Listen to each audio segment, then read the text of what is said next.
Meus irmãos, então dando continuidade na nossa aula, e hoje é a última, a gente encerra aqui. Tinha mais coisas para falar, mas a gente tem toda a eternidade depois para a gente voltar a esse assunto sem problemas, com mais profundidade. Então nós estamos estudando sobre a vontade de Deus. A gente viu sobre alguns perigos que nós temos que ficar alertas sobre a vontade de Deus, né? Um perigo é que pessoas vão para o extremo ou para o outro extremo, né? Umas não fazem nada se alguém não revelar, não falar, não dar uma orientação, né? Pessoas que precisam de tomar qualquer tipo de decisão e eles têm que consultar. E o outro extremo, na verdade não é no outro extremo, né? É dois aspectos, né? Um positivo e um negativo. O negativo é que um grupo, por isso que eu falo, só mulher que consegue cortar a carne, olhar o feijão, né? Homem vai mexer aqui, fazer aqui, não dá. Então pronto, dois aspectos, né? Positivo e negativo. O negativo é que algumas pessoas tentando descobrir a vontade de Deus, só toma decisão, ou tudo que vai fazer procura alguém. Alguém para orar, alguém para orientar, por quê, né? E não consegue, por si só, na vida de crente, tomar algumas decisões baseadas nas escrituras que são claras. Mas no aspecto positivo, as pessoas oram mais e buscam orientação na Bíblia, né? Mas nós temos que tomar muito cuidado com isso. A gente viu também sobre vontade decretiva de Deus e vontade preceptiva, né? A vontade decretiva são os decretos de Deus, coisas que Deus decretou. Por exemplo, Deus decretou que Jesus iria morrer, morreu. Que Jesus iria nascer, né? Nós vimos isso, por exemplo, em Isaías. Nós lemos hoje no começo do culto, né? Isaías já há praticamente 600, 700 anos antes, ele já profetiza sobre a vinda do Messias, né? Então são decretos de Deus, e Deus decretou, né? E vai acontecer, não tem ponto de correr. E os decretos preceptivos de Deus, ou a vontade preceptiva de Deus, são os preceitos, os ensinos, as doutrinas, as ordens de Deus expressas nas Escrituras, né? A gente pode olhar, por exemplo, para o texto de 1 Tessalonicenses 4,3, vai dizer assim, ó, esta é a vontade de Deus, a vossa santificação, que vos abstenhais da prostituição. Então isso é uma vontade de preceito, de ensino de Deus, para mim e para você. Efésios 5,17 vai dizer, por esta razão, não vos torneis insensatos, mas procurai compreender qual a vontade do Senhor. E aí no contexto, né, de Efésios, ele vai ensinar como que o marido deve se portar, como que a esposa deve se portar, como que o filho deve se portar, o patrão deve se portar, o funcionário deve se portar, né? Ele vai falar sobre a armadura de Deus na guerra espiritual. Então qual é a vontade de Deus para o marido, para a esposa, para o filho, para a família, de uma maneira geral? Está lá expresso em Efésios 5. Qual que é a vontade de Deus para a igreja? Está lá no capítulo 4. Unidade em meio à diversidade, né? Para que nós não sejamos como meninos, né? E aí a gente viu que a vontade decretiva de Deus, ela vai acontecer. Essa não tem choro. Jesus vai voltar. Jesus vai voltar, nós não sabemos quando, né? Mas o fato é que Jesus vai voltar. Agora, já a vontade preceptiva de Deus, ela pode não acontecer. Por quê? Porque nós somos desobedientes, né? Então, a vontade de Deus para mim e para você é a nossa santificação, que nós nos abstenhamos da prostituição, que a gente ore sem cessar, que a gente tenha a boca, né, que fala a verdade, não fala mentira, né, que a gente não dê calote, e assim vai. Mas às vezes nós não escutamos o nosso Deus, né? E aí eu terminei a aula da semana passada, né, mostrando que as Escrituras, né, a respeito dessa vontade preceptiva, ela é que nos trará toda a sabedoria que eu e você precisamos para aplicar a vontade de Deus nas nossas vidas, né? E aí a gente falou sobre perguntas do tipo: será que isso é pecado? Né? Como devo eu proceder no namoro? Né? Isso mostra uma certa ingenuidade da igreja, porque são coisas que já são claras e expressas na Escritura, né? Por exemplo, posso beber? Beber é pecado? Nossa, essa pergunta é de uma extrema ingenuidade para um crente velho. Não posso nem falar para um crente maduro, mas para um crente velho. E vira e mexe, será que é da vontade de Deus? E Deus já expressou a vontade dele, por exemplo, nesse aspecto nas Escrituras, né? Aí eu terminei com a frase do Kevin DeYoung, ele mostra que a gente inverte, né, essa equação da vontade de Deus, porque nós temos a curiosidade aguçada naquilo que Deus não falou, ao mesmo tempo a gente não quer saber daquilo que Deus falou. Então, né, olhando para o texto de Deuteronômio 29, as coisas reveladas pertencem a nós e aos nossos filhos, mas as não reveladas pertencem a Deus, nosso Senhor. Mas nós parece que não estamos satisfeitos, né, com o que Deus revelou nas Escrituras. Parece que está faltando alguma coisa. E a frase é assim, ó: somos obcecados pelas coisas sobre as quais Deus não se manifestou e talvez nunca se manifestará. Ao mesmo tempo, gastamos pouco tempo em todas as coisas que Deus já revelou na Bíblia. Então, meus irmãos, tem coisa na minha vida e na sua que a gente só vai saber quando acontecer. Ponto. Nós não temos todas as respostas. Nós vivemos por fé, não por vista. Que dia que eu vou morrer? Você não sabe. A gente vai descobrir o dia que você morrer. Paulo, por exemplo, ele vai escrever para Timóteo e vai dizer assim, ó: eu estou indo embora. Talvez, pelo jeito que ele escreve, ele já sabia. Porque ele vai falar: a minha hora é chegada. Apressa-te, Timóteo. Estou indo embora. Chegou a hora. Mas a maioria das vezes, meu irmão, você não sabe, né? Às vezes o jovem: com quem que eu vou casar? Não dá para saber. Mas a gente quer essas coisas que Deus não revelou, nos dá sabedoria para fazer, para escolher, para viver, mas a gente, né, é a nossa preguiça, né? A gente quer tudo pronto. E essa geração, e é uma coisa interessante, né? Eu estava conversando até com o Danilo Maisarrose, nós estamos sendo contaminados pelo mal dessa geração. Porque nós somos de uma geração, né, nós aqui que eu estou falando, o pessoal da minha idade para trás, né? Nós somos de uma geração que não tinha telefone.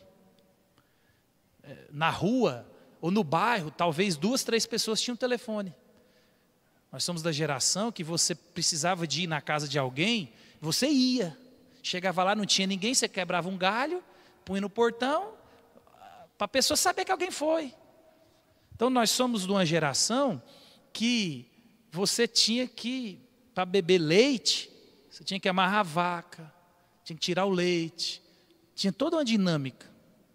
Tudo era processos lentos, né? Somos de uma geração que quase ninguém tinha carro. Hoje esses meninos não sabem o que é isso, né? Meus meninos nasceram, eu sempre tive carro, né? Talvez o de vocês também. Esses meninos sabem o que é você chegar num domingo, ir para um ponto de ônibus num domingo, né? Porque durante a semana é mais tranquilo, mas num domingo você fica lá 2 horas, 3 horas esperando um ônibus, que talvez ele chega, está tão cheio, o motorista não para. Isso para nós era muito comum, né? De você chegar no mercado e não poder levar o que você queria, a gente só ia. Então assim, E eu não estou falando isso para a gente ficar chorando as pitangas, não, mas é porque mudou. Então, essa geração não é a geração do clique. Né? E a gente tem feito uma coisa, a nossa geração, e é perigoso, eu vou falar isso para vocês aqui. Ó. Não acelerem o áudio do WhatsApp.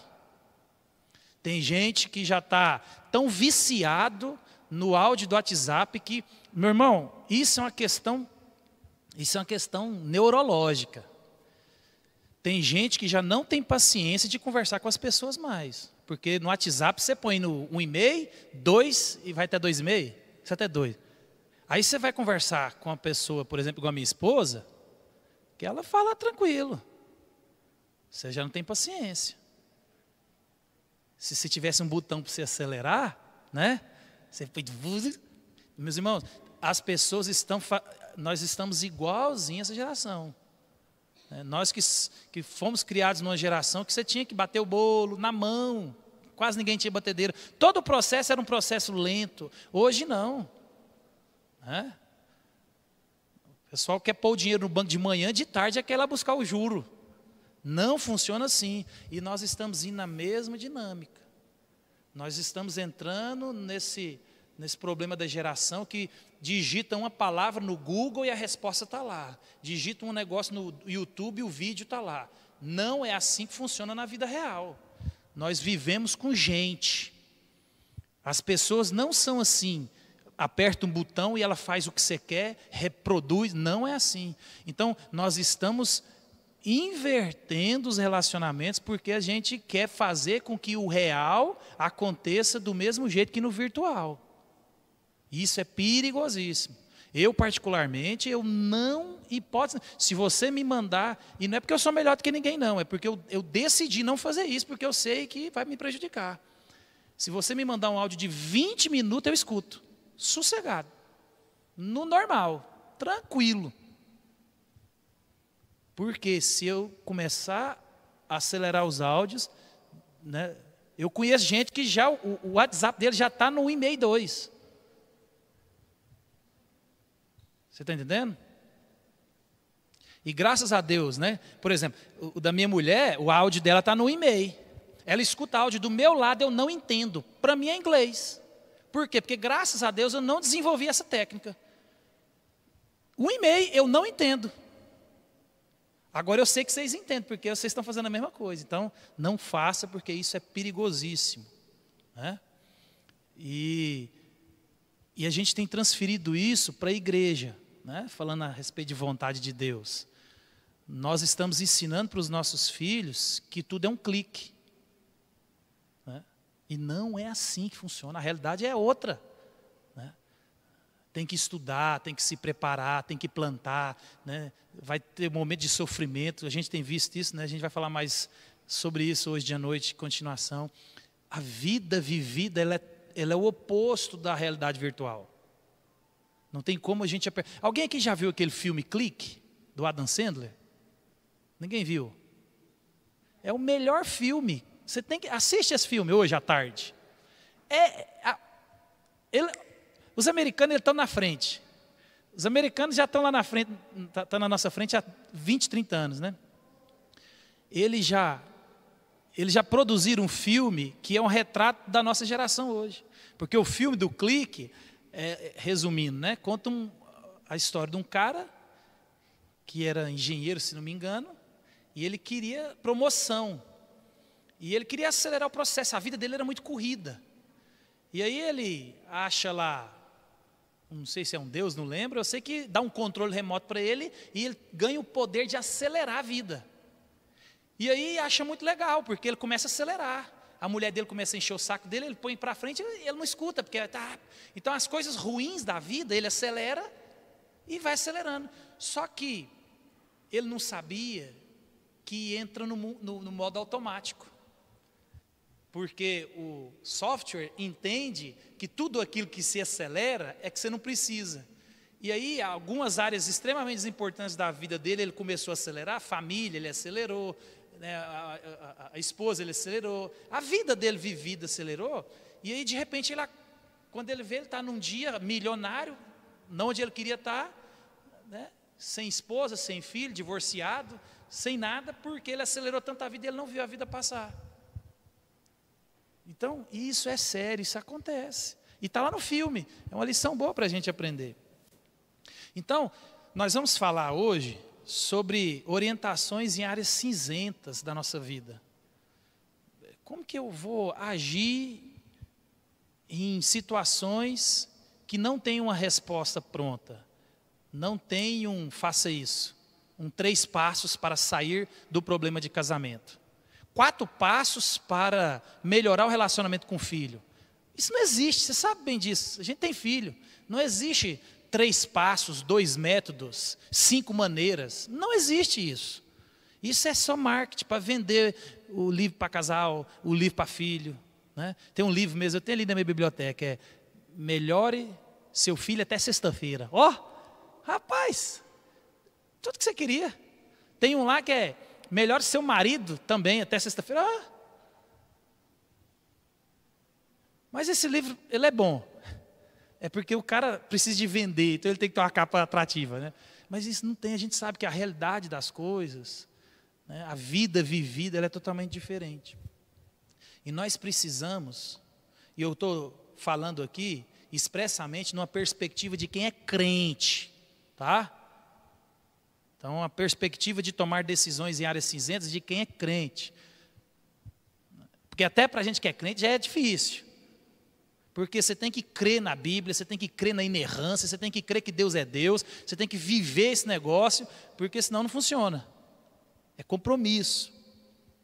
Tiago 1, 5 e 6 vai dizer assim, ó, se porém algum de vós necessita de sabedoria, peça a Deus que a todos dá liberalmente e nada lhes impropera, e ser-lhe-á concedida. Peça, porém, com fé, e nada duvidando, pois o que duvida é semelhante à onda do mar, impelida e agitada pelo vento.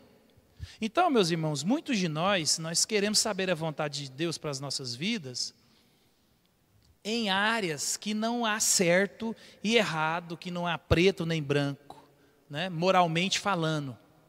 Né? O cara quer saber se eu compro um carro amarelo ou um carro verde. Se eu moro no Bandeirante ou no Parque de Primavera. Tem gente que quer saber se é vontade de Deus. Tem gente que tem uma capacidade, por exemplo, de perguntar, será que é vontade de Deus eu casar? Então, as pessoas às vezes têm esse tipo de percepção em áreas que não são moralmente neutras, e você quer uma decisão. E a gente vai ver isso aí, o perigo disso é porque às vezes você escolher o lado A, você pensa que implica que o lado B é o errado, e não é essa a dinâmica. Né? Então, nós temos que aprender essa dinâmica e buscar a vontade de Deus para nós tomarmos decisões nessas áreas cinzentas da nossa vida. Né? A área de trabalho, né? A área profissional. Nós temos que aprender a tomar decisão na área profissional. Talvez, a gente vai falar um pouco sobre isso aqui, né? Será que eu saio do emprego ou não saio? Isso não é moralmente errado ou certo. Mas às vezes você acha que se você ficar ou não ficar, parece que você está desagradando a Deus porque você fez alguma coisa errada. Né? Às vezes é essa sensação que a gente tem. Então, na área profissional, área afetiva, né? Área ministerial, tem pessoas que eu assumo ministério na igreja, não assumo ministério na igreja, né? Se eu assumir eu vou estar, se eu não assumir, então são áreas cinzentas, né? Área familiar, e a gente às vezes fica nessa guerra porque a gente pensa que há alguma coisa certa ou errada, esse caminho aqui é certo, se eu fizer está errado, e a dinâmica não é essa.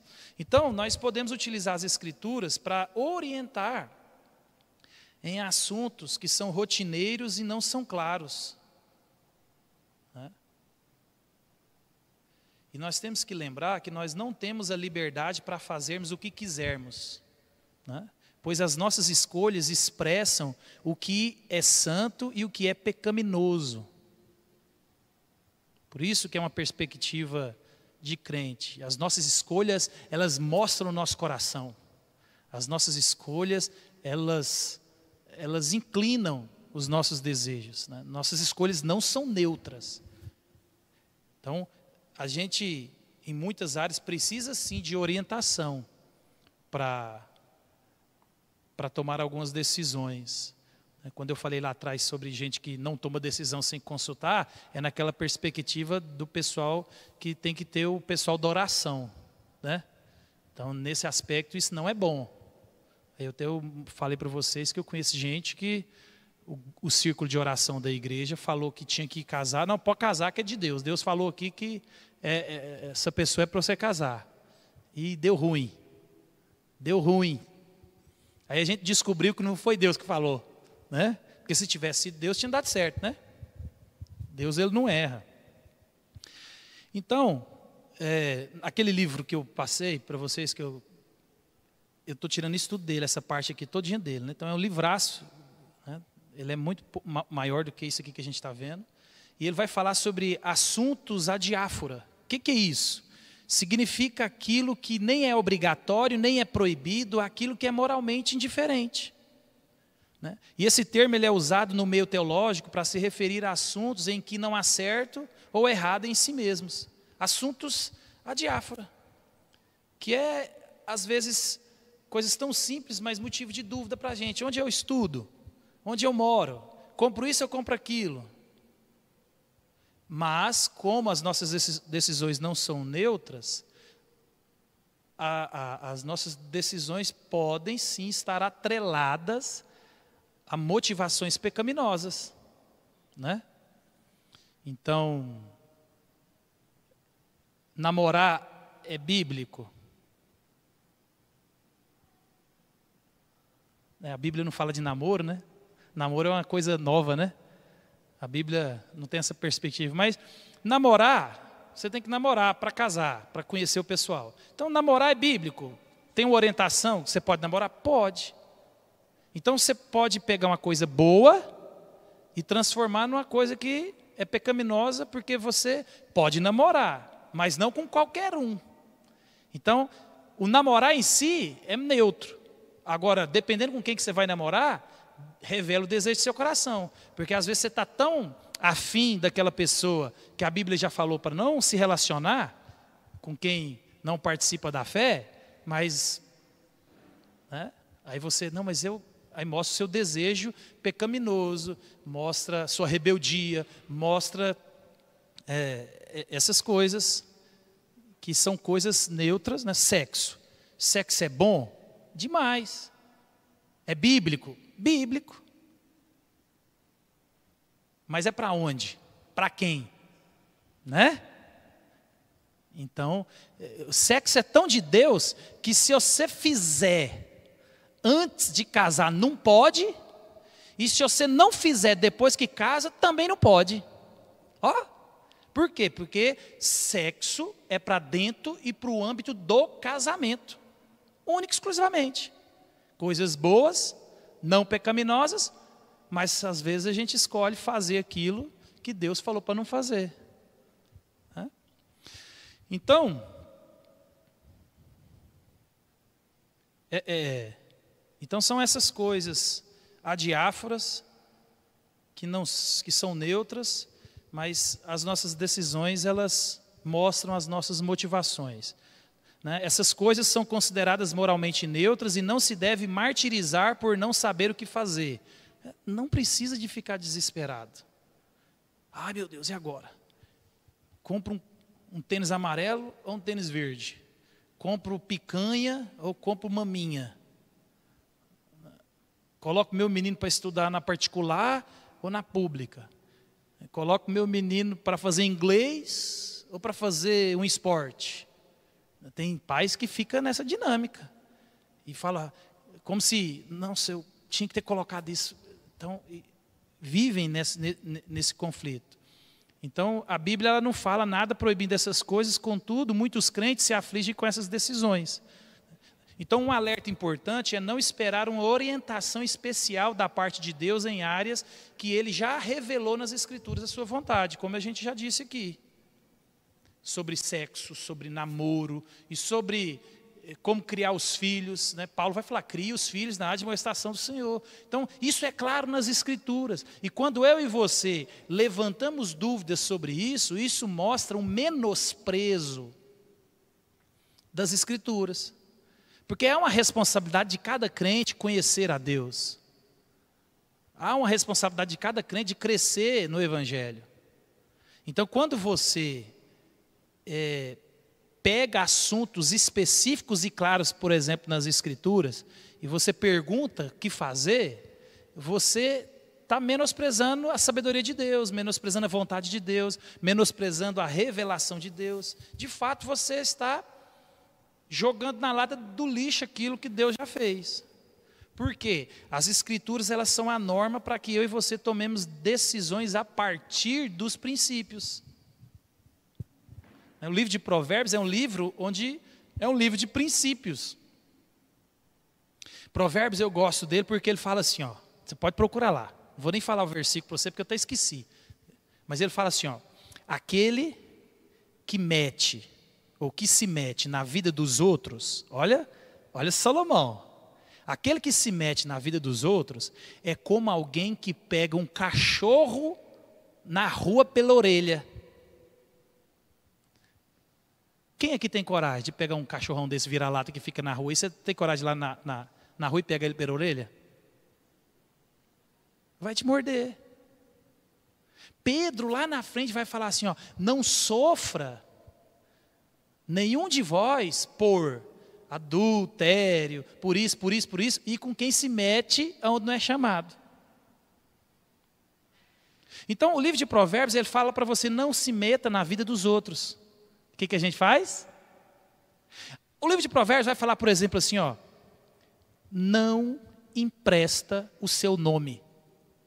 Porque a Bíblia manda você emprestar por irmão dinheiro, dá o dinheiro. E ela fala, ó, não empresta o seu nome não. Não empresta nem dinheiro assim, é melhor você dar o dinheiro. Aí o que a gente faz? Você perde o dinheiro, perde o amigo, perde o relacionamento. A Bíblia fala assim, ó, se você virar avalista, não deixe os olhos do outro descansarem. Tem que avisar todo dia para ele, ó. Então a Bíblia está cheia de princípios que eu e você não gostamos de seguir. No começo de Provérbios ele vai falar assim sobre a mulher adúltera, né? Corre da mulher adúltera, corre dela corre dela, ela é o demônio, ela vai acabar com a sua vida. Mas não. Então, meus irmãos, quando a gente vê essas coisas já reveladas nas Escrituras e não acompanhamos, a gente menospreza a sabedoria que Deus já deu, porque elas são as normas. Então, aqui nós vamos falar sobre 5 perguntas que nós podemos fazer para obter sabedoria nessas decisões, baseados aqui na orientação que Paulo dá à igreja dos capítulos 6 e 10 de 1 Coríntios. Então, baseado no capítulo 6 e baseado no capítulo 10 de 1 Coríntios, Paulo, ele nos ensina aqui, e nós vamos capturar alguns princípios e fazer algumas perguntas baseadas nesses textos, para que nós possamos tomar decisões nessas áreas cinzentas da nossa vida. Então, eu não vou ler o capítulo 6 e nem o capítulo 10 de 1 Coríntios, mas eu vou só dar o resumo para vocês aqui. O capítulo 6 de 1 Coríntios, Paulo está tratando claramente ali de imoralidade sexual. Então há um problema na igreja, né? Alguém estava dormindo com a mulher do pai. Então Paulo ali está tratando de imoralidade sexual. No capítulo 10, Paulo está resolvendo aquele problema de quem comia carne sacrificada e quem não comia carne sacrificada. Se pode comer, se não pode comer, porque o outro come, eu não como, e não tem problema comer, e come, não come. Ah, sexta-feira da paixão, come peixe, não come peixe, pode comer. Então, Paulo estava resolvendo esse problema. Então, baseado nesses capítulos, depois vocês leem em casa, algumas perguntas que eu e você devemos fazer para tomar essas decisões em áreas cinzentas. Decisões baseadas na palavra de Deus e que vai nos ajudar. E qual que é a primeira pergunta que eu e você devemos fazer? Primeira pergunta é se é lícito. Se alguém quiser levantar alguma situação aqui, para a gente tentar resolver, ajuda, viu? Se alguém quiser dar um exemplo aqui, a gente tentar resolver, contribui. Então, a primeira pergunta, para você tomar uma decisão, baseado no capítulo 6 e no capítulo 10 de 1 Coríntios, é se aquilo que você vai fazer ou não vai fazer é lícito. Será que é lícito? Porque, meu irmão, qualquer decisão que eu e você vamos tomar, ela precisa de passar pelo crivo da moralidade. Então, se isso é lícito, se é ilícito, se é imoral, se é moral. Porque se não é lícito, isso não pode ser uma opção para o crente. Ah, pastor, mas a nota é cara. Eu tenho que pegar meia nota, porque senão eu não dou conta de pagar imposto. É lícito? O que a lei fala sobre isso?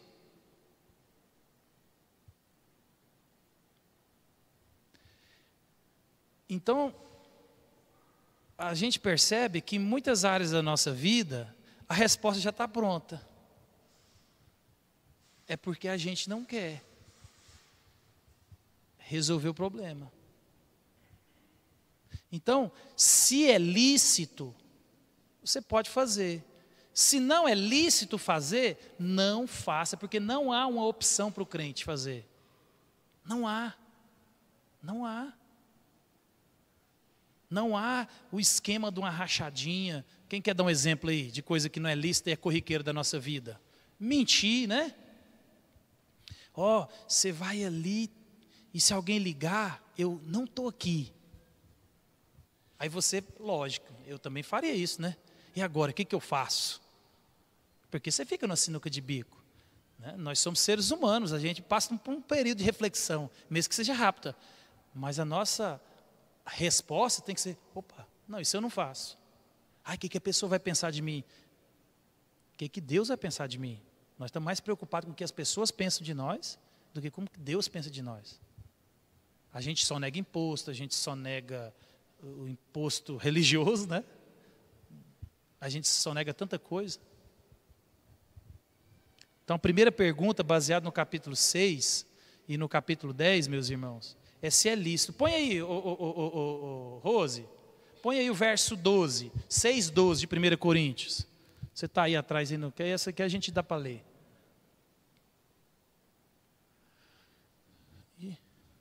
Todas as coisas me são lícitas, mas nem todas me convêm. Todas as coisas me são lícitas, mas eu não deixarei dominar por nenhuma delas. Então a pergunta é lícito eu fazer isso?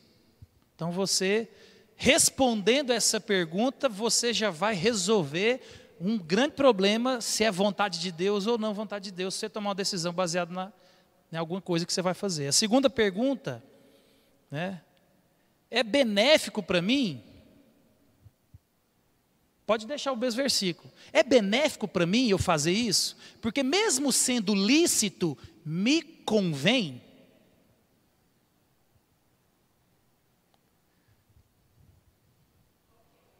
Não, pode continuar nesse aí. Que o outro é o 10:23, ele praticamente repete mesmo. Põe no 10:23, 1 Coríntios. Então, a segunda pergunta é, se é benefício para mim?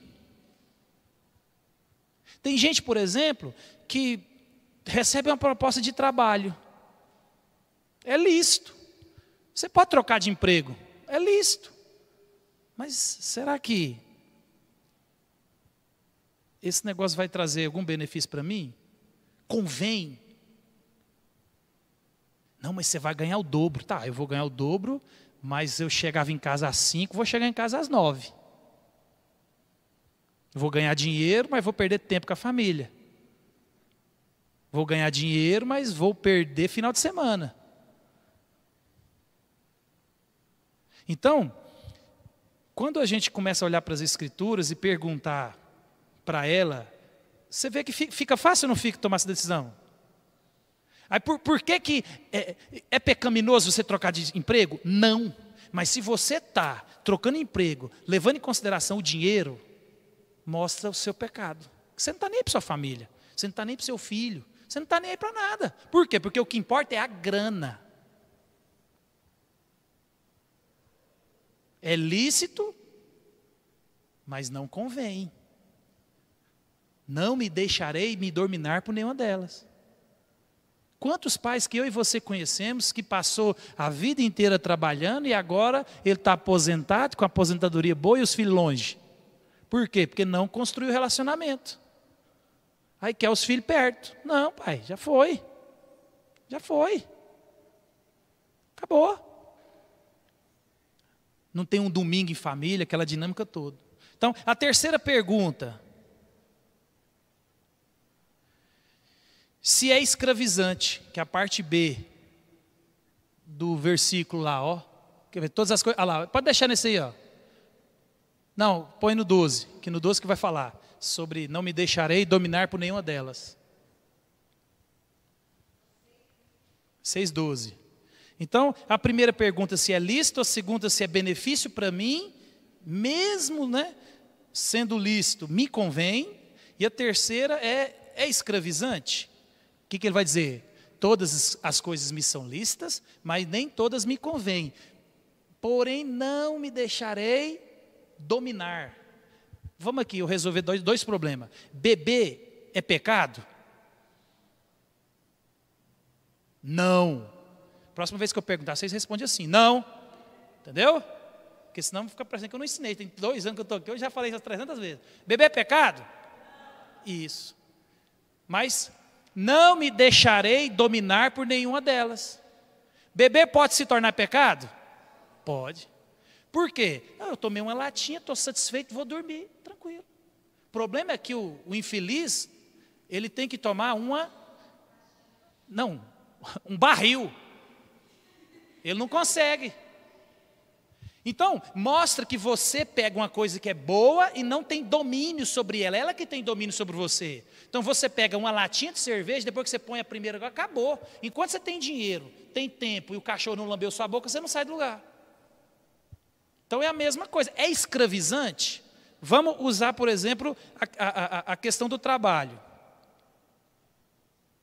O trabalho é bom? É o meio que Deus te deu para te sustentar. Ele é escravizante? Não posso ir nele. Porque ele está me dominando. E eu vou contar um segredo para vocês aqui, porque eu já fui patrão. A maior birra do patrão é porque todo funcionário não faz da empresa do jeito que ele faz. É ou não é, Danilo? É porque ele fala assim, lá, o cara tem que fazer igual eu faço. Que eu não tenho hora para entrar e não tenho hora para sair. Trouxa, porque num certo aspecto, por mais que o funcionário não está nem aí, mas ele chega lá 8 horas, dá 6 horas, ele vai embora. E você tinha que fazer a mesma coisa. Deu 6 horas, meu amigo, quero nem saber, problema, está trancado, amanhã nós pegamos ele aqui de volta. Então são coisas lícitas que eu e você nos tornamos escravos dela. Trabalhos, amizades e outras coisas. Se alguém quiser trazer um exemplo para a gente... né? Meus irmãos, nós temos que ter uma vida equilibrada. À medida que eu e você assumimos responsabilidade de família, acabou. Por exemplo, a pessoa casou, acabou. Acabou, sua vida não é sua. A pessoa teve filho, acabou. Quem quer ganhar dinheiro, quem quer matar de trabalhar, não case. Quem quer, né, fazer fortuna, não tenha filhos. Porque você vai sacrificar algo no altar. Então, tem pessoas que estão escravizadas em coisas totalmente lícitas. Vamos usar o nosso contexto de igreja. Eu conheci muitas pessoas do círculo de oração que eram escravizantes, eram escravas da igreja. De segunda a segunda estava na igreja. Vocês conhecem gente assim? Segunda, terça, quarta, quinta, sexta, sábado, domingo, segunda. Conheço gente que perdeu o casamento, conheço gente que perdeu família, conheço irmã do coque que perdeu os filhos, tudo de manhã ela estava lá, orava. Está errado. Pega uma coisa que é boa, coisa que Deus mandou fazer, mas fez do jeito errado. Ministério da mulher e do homem é a família. Por isso que lá em Timóteo, Paulo vai falar assim, ó, se você não sabe cuidar dos seus, você não pode cuidar da igreja. Se você não dá conta de cuidar de uma igreja de 3 pessoas, 4 pessoas, como você vai cuidar de uma igreja de 10, 20, 30, 50, 300, 5 mil? Está entendendo? Por quê? Porque a coisa mais importante é a família. Família. Então, primeira pergunta, se é lícito. Segunda pergunta, se é benefício para mim, né? Mesmo sendo lícito, me convém. Terceira, é escravizante? Quarta pergunta, que essa todos nós temos que levar em consideração, principalmente você já casou aqui. Aí, ó, o Danilo leu o livro. Põe lá, o 10:24. É útil para as outras pessoas? Meu irmão, a sua vida, ela não é sua mais. A partir do momento que você casou, que você tem filho, a sua vida não é sua. Porque quem casou, acabou. Então, tudo que eu faço é útil para as outras pessoas. Eu vou usar o exemplo do trabalho, porque aqui em Lucas o pessoal parece que vai morrer no trabalho, né? Meu irmão, R$1.000 a mais não paga o estresse que você talvez possa ter na família. Não paga. Ah, mas eu tenho que ficar. Gente, prioridades. Existe uma vida ali, ó.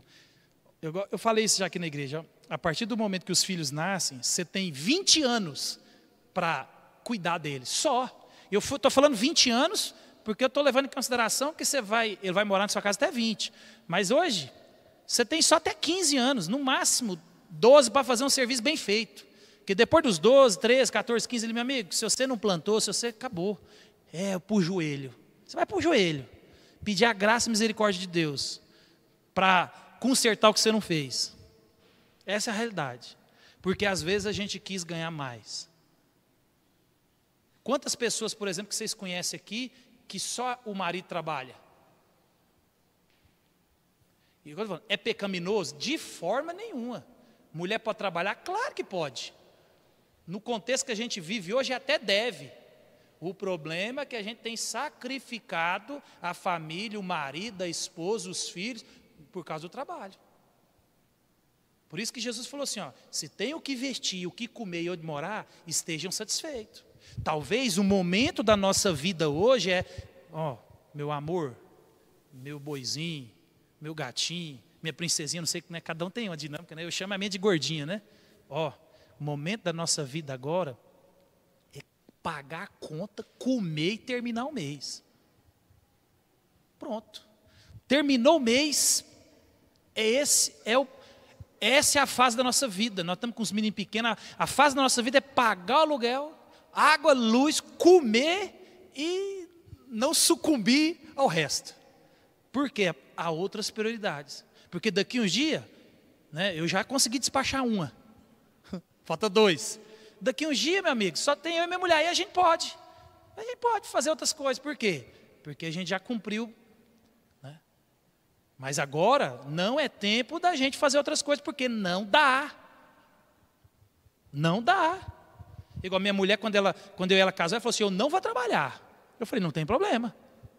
Se você contentar com o que eu estiver dando conta, por mim você pode ficar. Eu até gosto.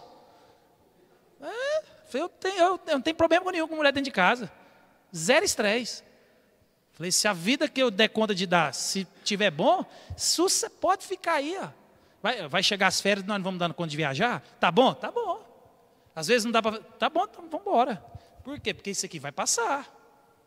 Né? O dinheiro hoje que é muito curto, daqui um dia melhora, que aí, né? E eu tenho 2 meninas, eu descobri que filha e mulher é bom porque, né? Outro cuida. Né? A filha e mulher tem essa vantagem. É porque o filho homem, tem uns que o pai tem que ficar ajudando. Né? Está errado, mas, quer dizer, não está errado ajudar, né? Está errado é a ordem. Então, meu irmão, é escravizante? É útil para outras pessoas? O meu estilo de vida, as minhas decisões, tudo que eu vou fazer é útil para minha esposa, para o meu marido, para os meus filhos, para os meus pais, para a minha família, para as pessoas que estão ligadas diretamente comigo? Porque, lembra, a dinâmica lá era se podia comer carne ou não. Paulo está falando assim, ó, ei, tem problema comer carne? Não, Paulo. Então come. Tem problema comer carne? Tem, Paulo. Então não come. Então o que esse faz? Esse não come se esse estiver vendo, ficar sabendo. Para você cuidar do irmão, porque ele que é importante. Para você não escandalizar ele. Então, o que é pecado? O que é pecado é você afrontar a ignorância dele. Então, se ele acha que não pode comer, você quer comer a carne? Então você vai na caladinha da noite, vai lá no açougue, caladinho, compra a carne sem ninguém ver, come caladinho. Beleza, você comeu sua carne, ó. Beber é pecado? Não. Mas você não precisa de chegar lá no Del Moro, né?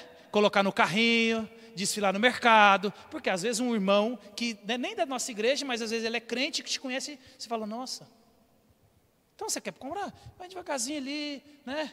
Na moita, põe a latinha no meio do arroz, do pacote do feijão ali, chegou ali, passa rapidinho na compra, né, põe num saquinho, chega em casa, né, bebe, joga a latinha, massa ela no lixo, porque às vezes, né, já pensou se o cachorro mordeu o lixo lá? Apesar que aqui em Lucas não tem esse negócio, né? Então, meu irmão, é benefício para outras pessoas? É benefício para minha família?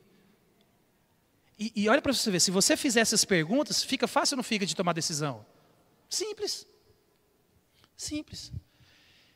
E a quinta pergunta, e a mais importante, que se você responder essa, automaticamente as outras todas você responde, é: glorifica ao Senhor? Glorifica a Deus? Glorifica a Deus eu ganhar o dobro e sacrificar minha família? Glorifica a Deus eu ganhar o dobro e não conseguir vir na igreja quinta-feira e nem domingo de manhã, porque eu vou estar cansado, vou trabalhar mais, aí eu tenho que sacrificar, aí domingo já foi. Lembra que eu falei, a nossa vida no tempo, o culto privado, culto doméstico e o culto público, ele tem que ser, você coloca isso tudo na agenda, né? Você coloca lá, quinta-feira à noite tem culto, domingo de manhã tem culto e domingo à noite tem culto. O que eu vou fazer? Gira em torno, domingo de manhã, que é o culto público, aí meu momento de devocional, tal hora, e um culto doméstico por semana, tal hora. Então, como é que eu faço minha vida? Gira em torno disso aqui tudo. Porque o resto está subordinado à prioridade que é glorificar a Deus. Porque eu estou em dia com o meu culto público, reunião dos santos, conhecimento, meu culto privado, minha devocional diária, e o seu culto familiar. Então, meus irmãos, glorifica ao Senhor. Por quê? Porque essa pergunta, ela coloca as motivações no lugar certo. Eu queria namorar com aquela pessoa, mas glorifica ao Senhor? Mas ela não é crente. Ela não é crente. Mas não glorifica ao Senhor, mas é tão bonito. É um partidão. Minha mãe falou mesmo que é um partidão, todo mundo quer, é moralmente correta, família boa. Nossa, só faltou ser crente. Faltou tudo, não glorifica ao Senhor. Aí se você dá um passo para frente, o que acontece? Não glorifica ao Senhor. Então são perguntas que são fáceis, meus irmãos, né? Então, outro autor, que esse aqui é bem rapidinho, 5 minutos a gente termina. Outro autor que o próprio Heber Campos cita no livro dele, ele dá outra perspectiva, que aqui para a nossa cidade, aqui, ela é muito importante, porque aqui existe o êxodo, né? Tanto quem chega para morar aqui, como quem sai por algum motivo. Então, o Heber, ele vai citar um teólogo chamado John Frame, e ele vai perguntar sobre a escolha de onde morar, né? Eu acho que todo mundo aqui já passou por isso aqui, porque ninguém aqui é de Lucas, né? Ninguém nasceu aqui em Lucas. Essas gerações agora que são de Lucas. Então, a pessoa precisa de mudar de cidade. Eu coloquei isso aqui porque isso aqui vai nos ajudar a fazer essas perguntas. Eu vou morar na cidade X ou na cidade Y? Então, ele vai trazer para nós algumas ideias que eu e você devemos levar em consideração antes de tomar alguma decisão de mudança. Porque às vezes nós fazemos e levamos em conta coisas que não são santas e prejudica toda a dinâmica, porque nós não fizemos a pergunta correta na decisão, por exemplo, de morar em Lucas ou de mudar de Lucas, quando a gente veio. Né? Então a pergunta traz a ideia de que há uma opção errada. Né? Eu moro em Lucas, ou eu mudo para Sorrisos, ou eu mudo para Mutum, ou se eu vou para São Paulo, para os Estados Unidos, como se tivesse alguma coisa errada. E essa não é a dinâmica, não é o que eu e você devemos fazer. Então, o Frame ele vai sugerir para nós uma orientação, né? Onde eu posso utilizar os meus dons. Então a pergunta é, eu vou mudar para Lucas, eu moro na cidade tal, estou querendo mudar de cidade. Os meus dons, eu vou poder utilizar lá? Aquilo que Deus me deu, aquilo que eu sei, que eu já trabalho na igreja, lá eu vou poder ser frutífero? Qual local oferece mais tentação aos quais eu devo evitar? Observa, não tem problema você morar em São Paulo, morar em Lucas, morar em Anápolis, morar em Goiânia, morar nos Estados Unidos, na França. Agora, você vai conseguir exercer seus dons lá onde você está querendo morar? Esse local para que você vai, quais são as tentações que existem naquele lugar? E que você deve evitar? Por exemplo, você talvez mudou daqui ou para aqui para trabalhar mais. Qual que é a tentação? A tentação é que você vai abandonar a esposa, ou abandonar o marido, ou abandonar seus filhos. Aí, a caminhada do cristianismo, a caminhada com Cristo, é aquilo que Paulo está fazendo, né? Paulo, ele calcula. O Paulo não, Salomão está calculando, ele está refletindo na vida, está calculando o que vale a pena, o que não vale. Então, vale a pena eu ficar exposto a esse tipo de tentação? Nossa, essa empresa aqui, eu vou vir trabalhar aqui, eu sou homem, eu vou trabalhar no meio de 20 mulheres. Entendeu? Ou ao contrário também. Que lugar oferece melhores oportunidades para o crescimento cristão? Observe que essas perguntas, são perguntas que nós devemos fazer, que nós nunca fazemos. Eu vou para aquele lugar, lá eu vou continuar a servir a Deus, eu posso crescer como crente, eu posso servir melhor. Lá tem uma igreja saudável. Gente, tem gente que vem para a Luca do Rio Verde e não viu se aqui tem uma igreja. Tem gente que sai de Luca do Rio Verde e não sabe se aqui tem uma igreja. E a coisa mais importante é meu culto. Isso é que a gente tem que levar em consideração. Porque ele vai chamar atenção aqui nessas 3 áreas importantes da vida do crente, que deve ser o quê? O serviço, a mortificação e o crescimento. Coisas que a Bíblia nos chama a fazer constantemente. A gente tem que crescer em sabedoria, servir as pessoas e mortificar o pecado. Se eu estou tomando a decisão de sair de um lugar para ir para o outro, e eu não tenho levado essas coisas em consideração, provavelmente pode ser que dê uma coisa errada. Porque aqui ele vai apresentar que a simples escolha da região onde nós vamos morar influencia a vida cristã como um todo. Por isso, meus irmãos, que eu e você devemos priorizar tais questionamentos sobre as outras preocupações. Mas o que a gente leva em consideração? Eu estou falando isso no ministério pastoral. É assim. No meio da liderança evangélica é assim, pastor saiu da igreja. O que foi, pastor? Eu entendi que é da vontade de Deus. Meu irmão, isso é clássico. Aí você vai falar o que para ele? Opa, se Deus falou. Mas não, às vezes é porque ele recebeu uma proposta. Melhor salário, melhor condição. Às vezes a motivação é outra. E não que seja errado.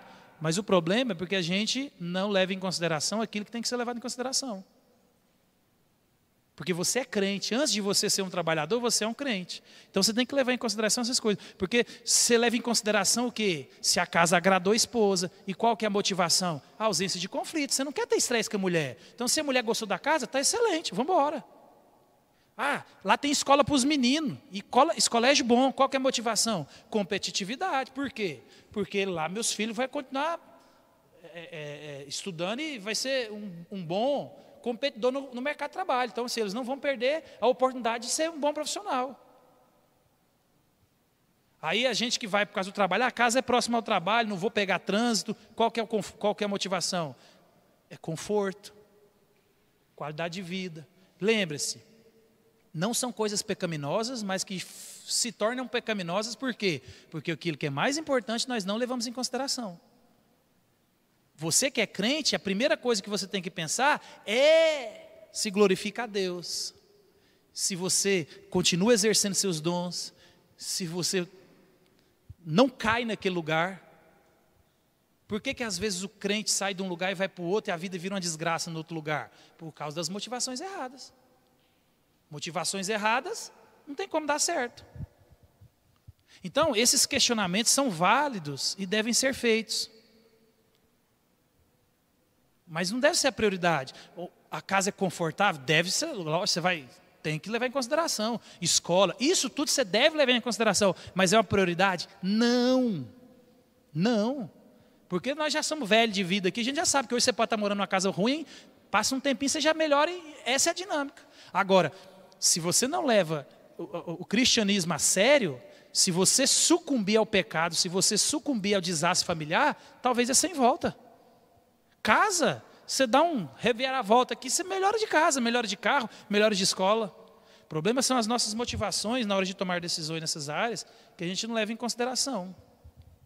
Sabedoria, meus irmãos, é a habilidade de aplicar os preceitos do Senhor às circunstâncias da vida.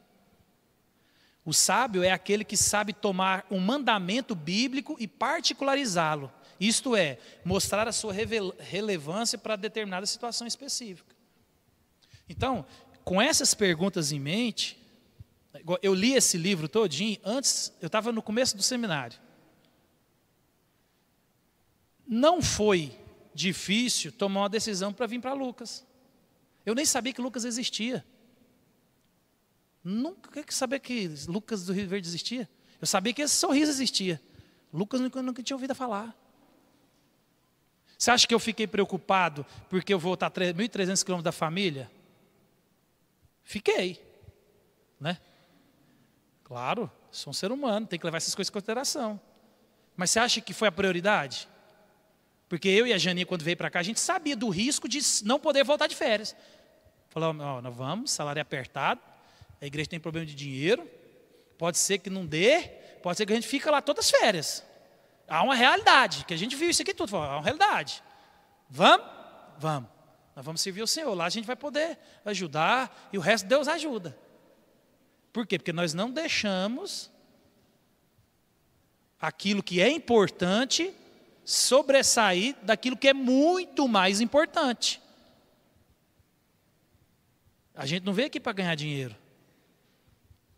Então, meus irmãos, os jovens aí que vão sair, o crente, ele toma decisões baseado no seu cristianismo. Qualquer coisa que te tira da igreja, te tira da comunhão com Deus, meu irmão, não vai que é fria.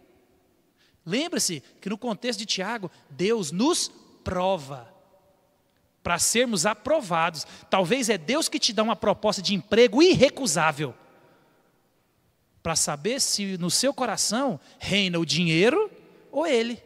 Não. É boa demais a proposta, mas eu não vou, porque eu tenho que cuidar da minha esposa, dos meus filhos. A proposta é boa. Eu vou ficar pensando nela o resto da minha vida. Talvez é a melhor que eu vou receber a vida inteira. Mas lá, minha família pode se perder, eu não vou cuidar dos meus filhos, lá não tem uma igreja para me congregar, porque não vou ter tempo. Essa é a vontade de Deus para a minha vida e para a sua. Porque Jesus falou o quê? Buscai o reino de Deus em primeiro lugar. O resto, Deus organiza. Mas o que a gente faz? Inverte a equação. Você quer organizar quanto você vai ganhar, você quer organizar o patrimônio, você quer pensar nisso tudo, e o reino, se sobrar. Aí Deus fica com a sobra do seu tempo, do seu dia, do seu dinheiro, do seu investimento, e aí a gente fica, Senhor, mas por quê? Por quê? Por quê? É porque você está no caminho oposto. As prioridades estão invertidas. Meu irmão, nós aqui já estamos velhos. Nossa, já falar que eu estou velho, hein? Mas estamos velho mesmo, hein? Estamos com a barba branca. Agora você imagina, a gente aqui, ó, não tem nada melhor do que você chegar em casa, tomar um banho no banheiro, tá limpinho, dormir numa cama cheirosinha, comer uma jantinha. Se você tiver um Netflixzinho, assistir um Netflixzinho ali. Se tiver um menino para você dar um cascudo ali, né? Isso é bom demais, né? Alguém que te esperou. Tem um carrinho velho para andar. Se não tiver também, você vai a pé. Isso que é a coisa boa da vida. Eu estava vendo semana passada que eu já encerro. Uma enfermeira trabalhou 40 anos no hospital. E ela escreveu um livro relatando todo mundo que ia morrer, porque trabalhava numa ala de doenças terminais. E ela escreveu sobre o que ela mais ouviu nos 40 anos de ala de terminais. A frase que ela mais ouviu da boca de todo mundo que passou lá é: eu me arrependo de ter trabalhado o tanto que eu trabalhei. Porque, meu irmão, você sacrificou a coisa mais importante.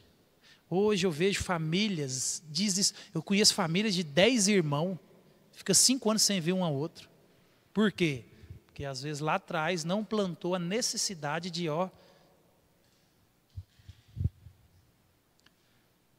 trabalhar é importante? É. A Bíblia vai dizer, vai ter como preguiçoso formiga. Então, vai ter com a formiga, o preguiçoso. Então, meus irmãos, prioridades. Né? Façam perguntas, levem sempre em consideração o reino de Deus, na hora de tomar decisões. Porque a probabilidade de dar certo é muito maior. Porque quando a gente prioriza o reino, prioriza a Cristo, Deus, Ele abre portas, Ele fecha a porta, Ele nos guarda. Dinheiro é bom pra caramba. Eu nunca tive, não, mas deve ser bom, porque o povo morre por ele, né? Mas, meu irmão, muita gente que hoje tem dinheiro, não tem a esposa, não tem o marido, não tem os filhos, e só tem problema. E aí, vamos ficar de pé?